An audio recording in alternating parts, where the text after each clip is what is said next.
Virtual photography is a growing trend within the creative world, and we've seen it really embark on as technology, the ability to be able to capture the different lights and essences becoming more realistic. But what is it exactly? Does it actually count as photography, or is it more of a graphic art?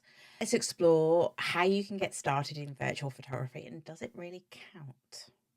If you're new to virtual photography, it's basically being able to capture images in a virtual or digital environment such as video games, 3D simulators, and even computer generated imagery, especially as we see the advancements with things like AI art, which obviously takes different parts of stills and people's ability to draw things and merges these things with what we were looking for.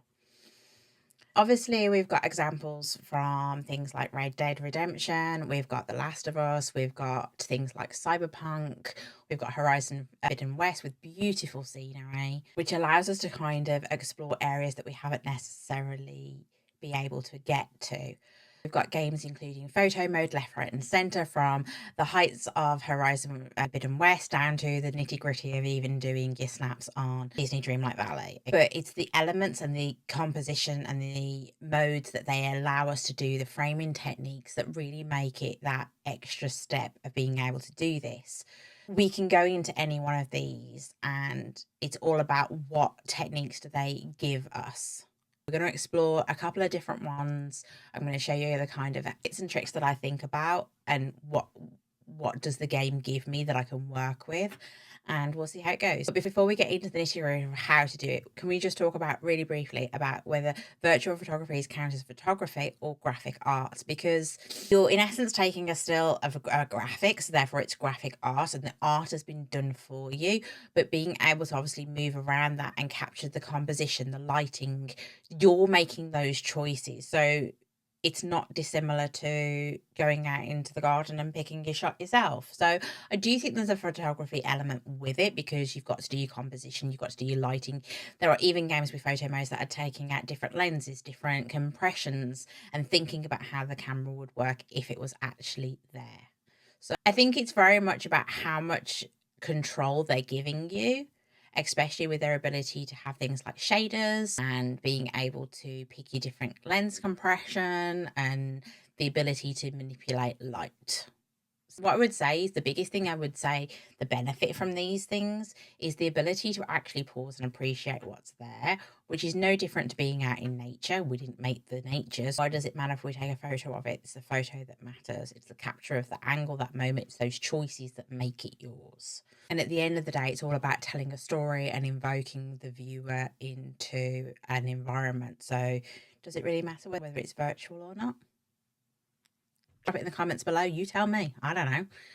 I think there's a big difference between capturing and creating, because can you directly manipulate the game or the scene? Could we adjust it with mods and things like that that we couldn't do in real life? So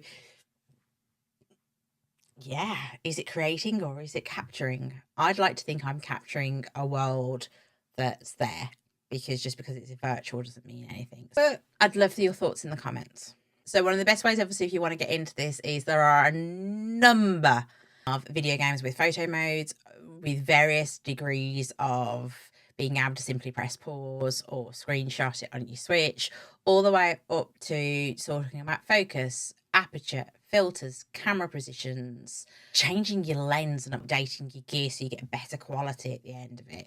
I will say that, you know, Last of Us Part 2, great emotional scenes that you can really capture story and be able to have it narrative driven, which is lovely.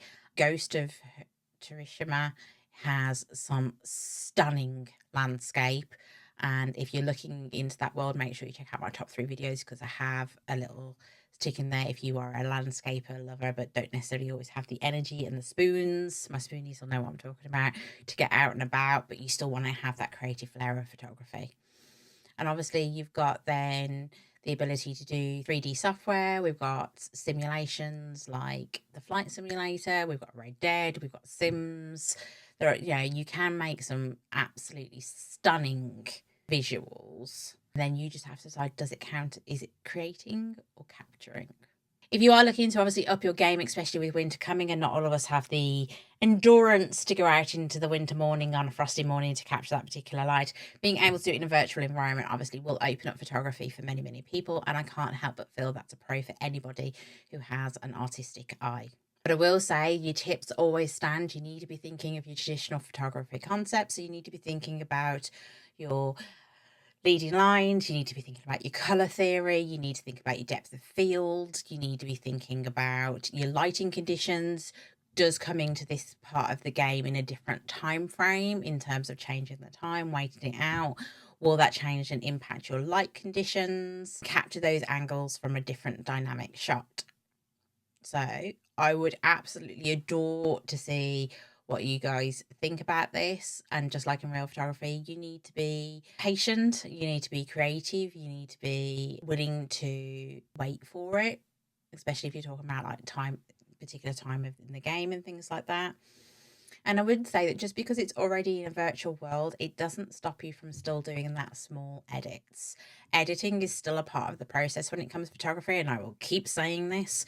So don't be afraid to just drop those little bit of edit to make it that vibe that you're looking for.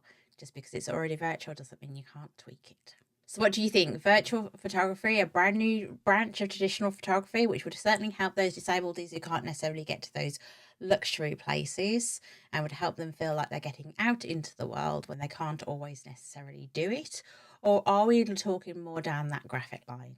Let me know in the comments below. I want to hear your thoughts. Obviously, until next time, keep clicking.